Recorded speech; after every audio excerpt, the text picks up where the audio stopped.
Isang mapagpalang araw sa atin lahat. For today's video ay magluluto nga lang po ako dito ng simple pero masustansyang pagkain. Isa po ito sa mga niluluto naming mga taga Nueva Ecija. Ito po ang mga sangkap ng aking lulutuin. Naglagay lang po ako dito ng 1 kalahating tasa ng tubig, 3 pirasong hinog na kamatis, 1 maliit na sibuyas, at bagoong isda. Ilalagay ko na rin po dito yung kamote at tinapa at bunga ng ampalaya.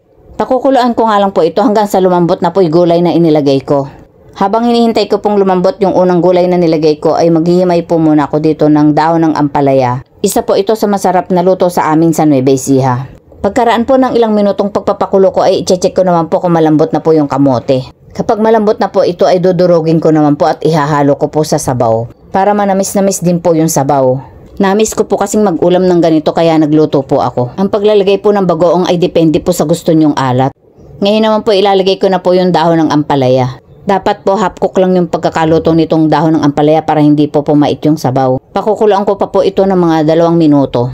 After 2 minutes ay luto na po ito. At luto na po ang ating gulay. Kain na po tayo. Yan lang po muna and God bless us. Follow for more.